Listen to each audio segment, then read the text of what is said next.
Hi everyone! You're probably watching this because we have an upcoming fire drill. So listen closely as I talk so that you know what to expect. We will have one fire drill per month, and some drills you may know about beforehand, and some drills may come as a surprise. Regardless, I am about to review some really critical information of how to act in case of a fire or a fire drill. First, it is most important during a fire drill to act quickly while still being safe so that everyone can get to their designated spot outside.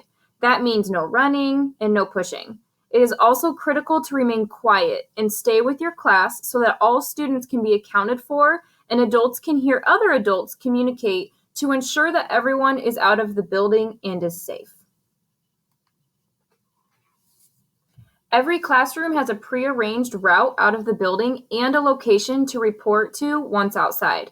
It is required that you listen to your teacher in case you need to change routes. Also, you can never use the elevator during a fire or a fire drill.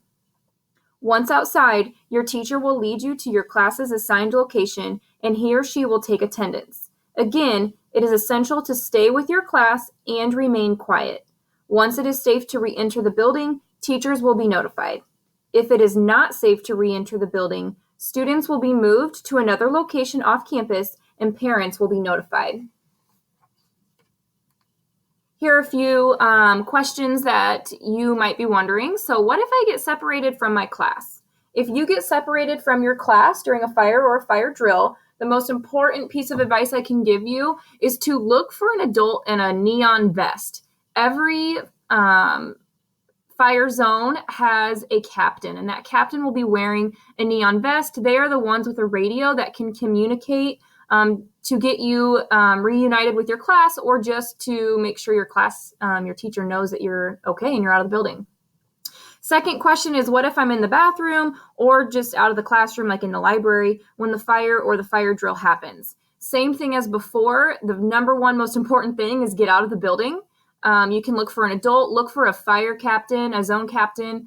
They can communicate that you are with them and that you are safe and out of the building.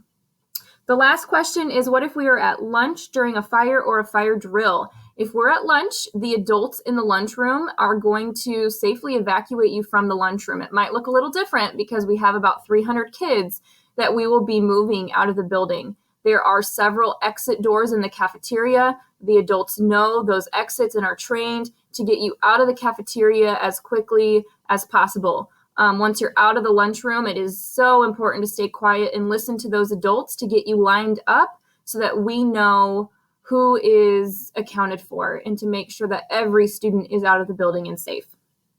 So that's all that I have. If you are ever in doubt of what to do during a fire or a fire drill, just stop, look, and listen to your teacher or to any adult in the building, and we will keep you safe.